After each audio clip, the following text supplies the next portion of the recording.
안녕하세요. 반갑습니다. 여러분의 한국사를 담당하는 IM 문구쌤 화은규입니다.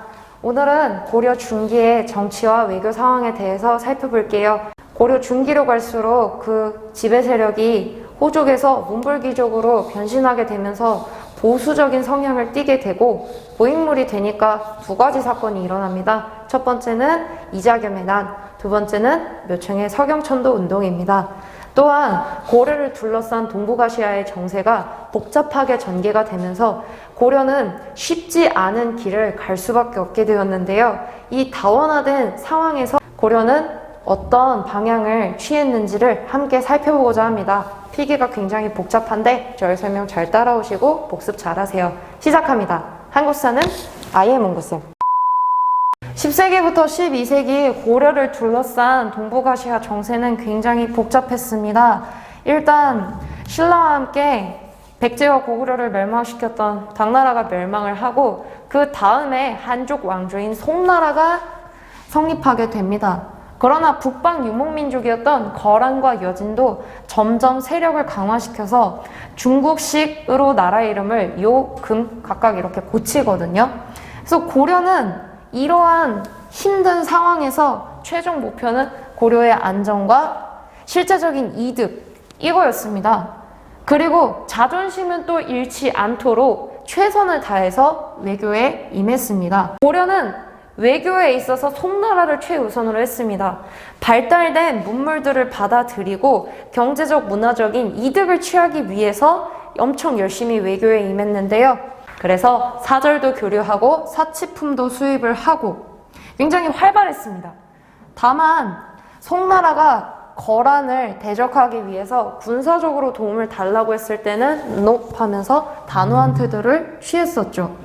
그래서 거란 입장에서는 송나라를 쳐야 되는데 고려가 내 뒤통수를 치면 어떡하지? 이런 생각을 가지고 있었습니다. 고려가 세워진 지 얼마 안 됐을 때 태조 왕건에게 낙타 40마리 데리고 가서 우리 친하게 지내요라고 화친을 제의했었죠. 그런데 태조 왕건은 싫어 이러면서 만부교에다 낙타를 굶어 죽도록 내버려 두고 거란 사신은 제주도로 유배를 보내버립니다. 왜냐하면 같은 동포였던 발해를 멸망시켰잖아요. 그래서 태조는 서경을 근거지로 북진 정책을 실시했습니다. 기분이 나빠진 거란은 고려를 이제 더 이상 곱게는 안 보죠. 그래서 태조 왕건 이후에 정종 때에는 거란의 침입에 대비를 해서 예비군 성격인 광군사를 조직을 해서 준비를 합니다. 거란이 크게 3번 쳐들어오거든요. 그 이후에는 이렇게 싸워봤자 의미가 없다 그러면서 고려가 거란의 연호를 사용을 하고 사절도 파견하고 이렇게 보냈습니다. 그러다가 거란이 요로 바뀌었을 때 점점 사치와 향락에 젖어들어 가면서 힘이 약해지거든요. 그러고 여진족의 힘이 세지면서 금이라고 이름을 바꾸게 됩니다. 송나라랑 금이 연합을 해서 거란을 멸망시키고 또 금은 송나라의 수도를 침입하고 황제를 납치하는 등 정강이변을 일으켰습니다. 이 송나라의 나머지 황족들이 강남 지방으로 도망을 가서 세운 게 바로 남송이에요. 굉장히 복잡하죠? 그래서 고려는 이 상황에서 머리를 엄청 빠릿빠릿하게 굴려야 됐던 거예요. 고려는 여진 부족 중에서 고려에 귀화하고 싶어하는 여진인들한테는 이제 땅도 주고 관직도 주고 정착할 수 있는 기반을 마련을 해 주었습니다. 그러면서 회유책을 펴고요. 다만 여진이 쳐들어왔다? 얄짤 없어요. 강경책으로 대응을 합니다. 이 두 가지 전략을 같이 활용해요. 그러다 여진이 나중에 힘이 세져서 금나라로 칭하고 고려의 4대 관계를 요구를 합니다. 너 나를 황제로 섬겨라. 그때에는 고려의 지배층이 이자겸과 문벌 귀족들이었던지라 결국은 그 4대 관계를 수용하게 되죠. 이따 가서 같이 보도록 할게요. 다만 고려는요, 실제적인 이득을 추구하기 위해서 각각 요나라, 금나라 다 황제를 인정해 주거든요. 그럼에도 불구하고 고구려를 계승한 나라답게 우리는 해동천하야, 우리는 황제국가야 이런 자부심을 갖고 있었습니다. 예를 들어서 현재 제주도인 탐라와 또 여진 그리고 일본을 조공국으로 삼아서 조공을 받았고요. 또 고려 왕은 스스로를 짐이라 부르고 고려의 신하들은 그 군주에게 폐하라고 불렀었죠. 또한 고려의 군주는요, 황제들만 입을 수 있는 골룡포를 딱 이렇게 입었고, 그 이외에도 고려가 황제 국가라는 거를 드러낸 증거들은 굉장히 많습니다. 13세기 말쯤 가게 되면 금나라가 힘이 약해지고 그 몽골족이 들어오게 돼요. 그리고 이 몽골이 남송과 연합을 해서 1234년 멸망을 시켜버립니다.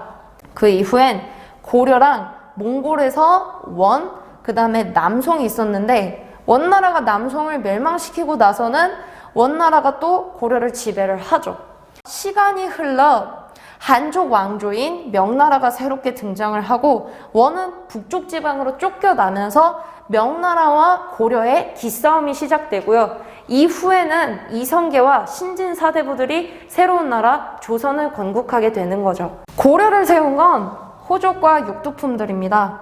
그들은 선종과 풍수지리를 중심으로 고구려 계승의식을 가지고 진취적인 또 주도적인 기상을 뽐내면서 고려를 건국을 하죠.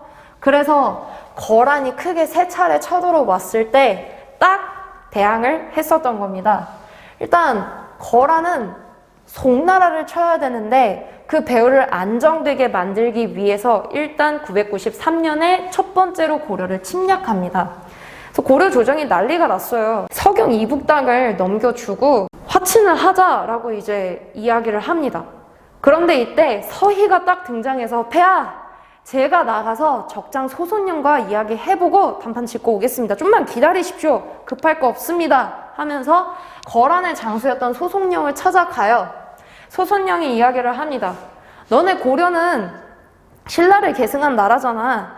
니네가 쓸데없는 땅까지 갖고 있을 이유가 없잖아 하면서 기를 누르려고 하는데, 서희가 그 소손령의 의도를 알아챈 거예요. 아, 고려가 송이랑 지내는 게 띠껍구나.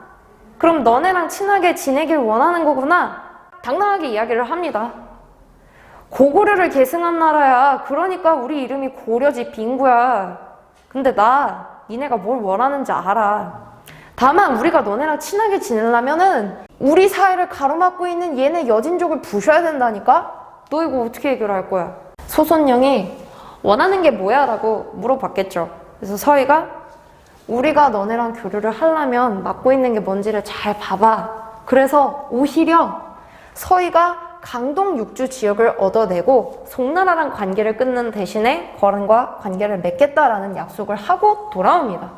여러분, 외교는 이렇게 해야 돼요.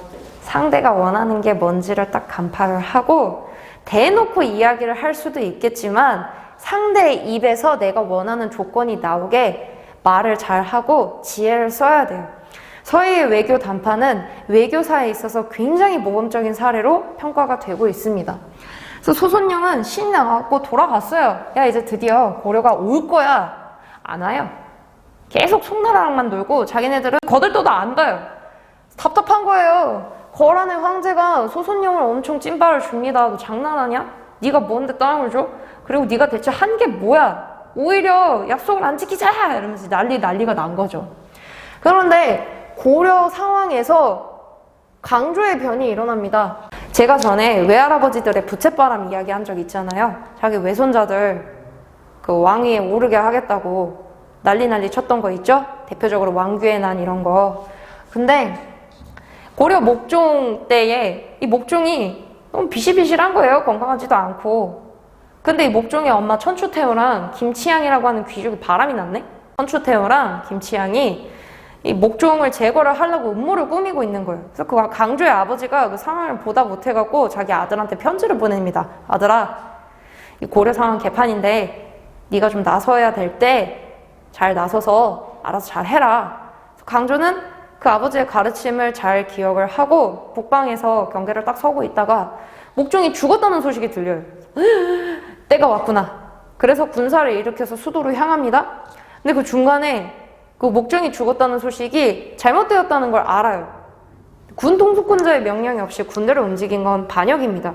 그러면 멸문지화예요. 가문 전체가 멸해져요. 그래서 강조는 고민을 하죠. 돌아가느냐, 벌을 받느냐, 아니면 이미 일은 진행됐으니까 그냥 못 먹어도 고 한번 해볼까? 결국은 못 먹어도 고을을 갑니다. 수도로 들어간 광주는 천주태후랑 김치왕을 죽여요. 그리고 목종은 유폐시키고 현종을 새로운 왕에 앉힙니다. 이거 부하가 왕을 갈아치운 거여서 하극상이라 굉장히 안 좋지만 어쨌든 고려 내부의 상황이잖아요. 근데 거란의 황제가 지가 난리를 치는 겁니다. 야, 어떻게 신하가 왕을 갈아치울 수 있냐? 그 말이 안 되는 상황이지. 또 내가 딱 기다려 이러면서 거란의 황제가 직접 군사들을 이끌고 1010년에 2차로 침입을 합니다. 어이가 없죠. 남의 나라에 뭔 상관이야. 그래갖고 고려 현종이 나주까지 피난을 갈 정도로 피해가 굉장히 막심했습니다. 그런데 고려의 장군 양규랑 또 여러 백성들이 최선을 다해서 막아내고 그 양규도 또한 변을 일으켰던 강조도 장렬하게 전사를 해요. 결국은 거란과 고려에 큰 피해만 남겼고 거란의 황제가 현종이 직접 인사하러 갈게 약속 받아내고 돌아가요. 또 기다려. 지금 기다리는 거 잘하죠? 그런데 안 오는 거예요. 와, 씨, 진짜 장난하나? 그래서 결국은 1018년에 세 번째로 크게 침략을 합니다. 이때는 노장이었던 강감찬이 귀주에서 거란군을 크게 물리친 귀주 대첩으로 고려가 거란을 최종적으로 막아냅니다. 이러고 나서는 전쟁하는 게 의미가 없는 게 알게 되니까 그래서 거란이랑 이 국제관계를 또 맺게 되는 거죠. 그리고 이 와중에도 부처님의 힘으로 거란을 몰아내겠다고 초조대장경이 만들어지고요. 수도 개경에는 나성, 압록강에서 영흥만 동해안까지 이어지는 천리장성을 쌓습니다. 여러분들이 을지문덕의 살수대첩이랑 고구려 연개소문이 감독했었던 천리장성이랑 이거 헷갈리시면 안 된다고 지금 말씀드리는 거예요. 거란의 큰 침략에도 고려는 진짜 꿋꿋이 버텼습니다. 비록 큰 희생을 치르긴 했지만 어쨌든 나라의 주권은 빼앗기지 않았어요. 그런데 점점 고려의 정치를 이끌었던 지배층들이 보수화가 되어갑니다. 그 과정은 옆으로 넘어가서 설명을 드리도록 할게요. 12세기 고려는 역시나 쉽지 않은 상황이었습니다.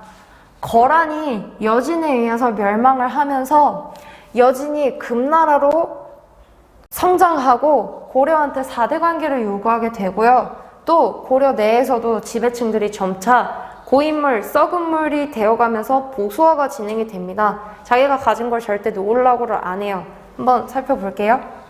호족들은 선종과 풍수지리를 기반으로 고구려 계승의식을 가지고 고려를 건국했다라고 말씀드렸는데 이 호족들 중에서 재상 등 높은 관직을 가진 사람들을 계속 배출하게 되니까 야, 저 가문 진짜 최고인데 이러면서 문벌기족으로 성장 및 변신하게 된 거예요. 그러다 보니 단순한 선종 그리고 좀 야매 같은 풍수지리보다는 있어 보이는 교종과 또 임금에 대한 충성을 얘기하는 유교 그리고 고려 성종 때 등장했던 최승로, 김부식, 신라 육두품 출신들이 점점 득세하게 되니까 신라 계승 의식으로 바뀌어가게 돼요. 그리고 문벌귀족들은 정치적, 경제적으로 특권이 있었습니다. 저번 시간에 과거제 설명하면서 언급했었던 음서, 아버지가 5품 이상의 높은 관리이면 그 아들은 시험 치지 않고도 관직에 오를 수 있다. 이거였죠. 얼마나 좋아요. 공부도 안 하고 시험도 안 치고 관리가 되고.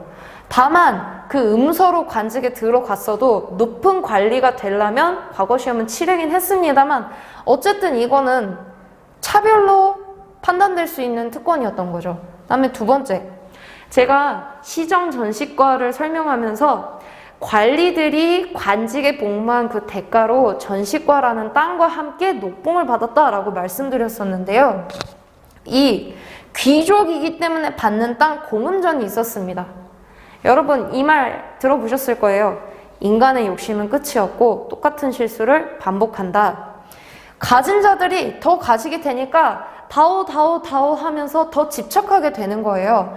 그래서 자기네들끼리 혼인을 합니다. 이거는 문벌귀족 가문끼리 엄청 결혼하고 최종 권력 보스는 왕가랑 결혼하는 거예요.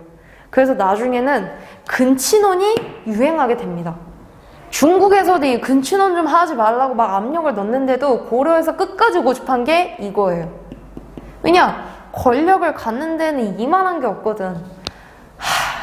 그 자주적이고 멋있었던 기상이 다 사라지고 권력을 갖기 위해서 안달을 내는 진짜 꼴사나운 모습들을 보이게 되는 거죠. 이렇게 해서 정체되고 고인물이 되니까 결국은 그들 안에서 모순이 터진 겁니다. 그게 대표적인 사건으로 이자겸의 난과 묘청의 서경천도 운동이죠. 첫 번째, 경원이씨 가문의 수장이었던 이자겸은 자신의 두 딸을 예종에게 후궁으로 보냅니다. 그리고 외손자 인종이 태어나죠. 그런데 권력에 눈이 멀었던 이자겸은 자기 외손자한테 딸 둘을 또 결혼을 시켜요. 이모 둘이랑 또 결혼을 한 거예요. 와, 진짜 족보도 이런, 여기까지 얘기할게요. 그냥 엄청난 권력을 갖게 된 거잖아요. 왕의 장애 어른이죠. 외할아버지래. 그러니 욕심이 날 수밖에 없겠죠. 나는 왕자리도 탐나는데 이렇게 된 겁니다. 이 인종 입장에서는 언제든지 목이 이렇게 날아갈 수 있는 상황인 거잖아요. 그래서 자주적인 문벌 귀족, 경원희 씨한테 가려서 빛을 보지 못했던 문벌 귀족들이랑 연합해서 이자겸을 몰아내려고 합니다. 그때 이자겸과 그 부하였던 척준경이 그 움직임을 포착하고 먼저 선수를 쳐서 반란을 일으켜요. 그리고 자기 외손자이자 사위인 인종을 가둡니다. 이때 인종이 이자겸의 부하였던 척준경을 살살살살 꼬드겨요. 그래갖고 척준경이 이자겸을 배신을 하고, 그리고 또 인종이 나중에는 척준경도 숙청을 해버려서 이자겸의 남은 이렇게 끝나요. 이자겸의 권력이 얼마나 셌냐면 이 외교관계 잠깐 같이 설명을 하도록 할게요. 12세기에는 여진족들이 점점점 힘이 세졌습니다. 부족 간 통합이 이루어지고 몸집을 불리니까 고려 영토를 계속 침략을 했었는데 처음에는 고려군이 져요. 그러다가 윤관이 나서서 특수부대인 별무반을 만듭니다. 그래서 기병의 신기군, 보병의 신보군, 승병의 항마군을 딱 이렇게 조직을 해서 여진을 대적을 합니다. 그래서 이겨요. 여진이 살던 동북지역에 9개의 성을 쌓아요. 여기는 이제부터 고려 영토다. 굉장히 큰 공이죠. 그래서 여진이 돌려달라고 싹싹싹 빌면서 또 쳐들어와요. 막 귀찮게 하는 거야. 그래서 계속 쳐들어오니까 관리하기가 힘들겠죠. 또 파평윤 씨 가문 문벌 귀족이었던 윤관이 큰 공을 세우니까 시기하는 다른 문벌 귀족들도 있었을 거 아니에요. 그래서 결국은 여러 가지 이유 때문에 동북 구성을 여진에게 다시 돌려줍니다. 그러나 이 여진이 점점 힘을 키워서 중국식 나라 이름 금으로 고치고 고려한테 너 나를 황제국가로 섬겨라면서 4대를 요구를 해요. 그래서 고려 안에서는 의견이 분분한데 이자겸이 콜 하면서 수용을 해버려요. 야, 이자겸 나쁜 새끼 이러면서 욕하는 건 사실 쉬워요. 근데 생각해 봅시다. 전쟁은 백성들이 가장 힘들어요. 귀족들은 멀리 피난이라도 가는데 백성들은 나가서 싸워야 되고 힘이 없는 어린아이와 노인, 여자들은 바로 죽거나 전쟁 범죄를 당하기 일쑤죠. 그래서 여러분 어떤 사건이 있을 때는 여러 가지 면모에서 이렇게 살펴보실 줄 아셔야 합니다. 어쨌든 이런 상황에서 이자겸의 난이 실패를 하고 인종은 다시 왕좌를 되찾았다지만 왕실의 위험은 떨어졌죠. 이 상황에서 어떻게 하면 왕의 권한을 강화시키고 또 자주적으로 나갈 수 있지? 그러던 차에 서경 출신이었던 정지상과 승려인 묘청이 찾아와서 우리 수도를 옮기자라고 제안을 합니다. 승려 묘청은 풍수지리를 언급하면서 현재 고려 개경은 끝났다. 우리 서경으로 옮기게 되면은 고려가 진짜 대박 국가가 될 거야. 다른 나라들이 와 고려 진짜 위대합니다 이러면서 절을 할 거고 끝났어 이렇게 썰을 풀죠. 근데 이때 개경파 문벌귀족이었던 김부식이 반대를 합니다. 뭐더러 수도를 옮기냐, 굳이 그럴 필요가 있겠느냐. 이 김부식은 신라 육두품 출신 가문이거든요. 그래서 유교를 굉장히 중요하게 생각해서 나중에는 우리 교과서에 나오는 사실의 대부분이 이 김부식이 주도해서 쓴 삼국사기에서 나와요. 결국은 인종이 서경으로 천도하는 거를 안 해요. 좀 흐지부지 돼요.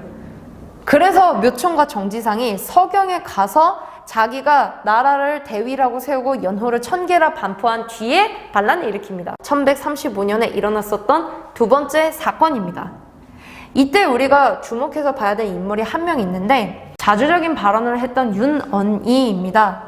윤관의 아들로서 고려가 황제를 칭하고 연호를 이제 세우는 거는 나도 괜찮다고 생각한다. 이건 서경파의 주장이 맞다. 근데 서경으로 천도를 하는 거는 아니다. 그러면서 어떻게 보면 서경파, 개경파 각각의 주장을 담았지만 어느 한 군데도 속하지 않고 자기만의 소신 주장을 하는 거죠. 그래서 김부식을 중심으로 한 개경파가 이 서경천도 운동을 진압을 하고 나서 윤원이도 이때 김부식과 함께 하거든요. 그거 다 완료된 다음에 김부식이 윤원이를 깎아내려요. 그래서 결국 이 윤원이가 좌천되고 맙니다. 사실 이 두 사건은 문벌귀족들 안에서 짜야 될 고름이 안 나오고 그대로 썩는 결과가 나오게 된 거죠. 이게 만약에 문벌귀족들의 민낯이 드러났으면은 좀 우리 역사가 많이 달라지지 않았을까 싶은데 결국 고려는 자체 모순을 해결을 하지 못하고 점차 권력을 가진 자는 백성들의 삶을 돌보지 않고 꽉 권력을 쥐게 되고요. 고려는 전쟁이 많았음에도 불구하고 무신들을 굉장히 차별했는데요. 서희는 외교관이니까 문신, 또 윤관과 강감찬도 문신인데 장군의 직책을 받았던 문벌귀족들입니다. 그러면서 점차 무신들의 불만이 쌓여가요. 그리고 들으면 열받는 갑질 사건도 크게 일어나고요. 자, 이렇게 해서 오늘 저는 고려 중기의 정치와 이 외교 상황에 대해서 이렇게 해서 우리 고려 중기의 정치와 외교 상황에 대해서 살펴봤습니다. 쉽지 않았죠? 네, 차근차근 잘 따라서 필기하면서 공부하셨으면 복습도 수월하실 거예요. 자, 다음 시간에는 이 차별을 받았던 무신들이 정변을 일으켜서 이제 무신들의 시대가 됩니다. 또한 몽골이 고려를 크게 침략을 하고 원나라의 간섭기가 시작이 돼요. 그 시대에 대해서 함께 공부를 할 것입니다. 정말 수고 많이 하셨습니다. 잘 따라와줘서 고마워요. 한국사는 아이의 몽고쌤.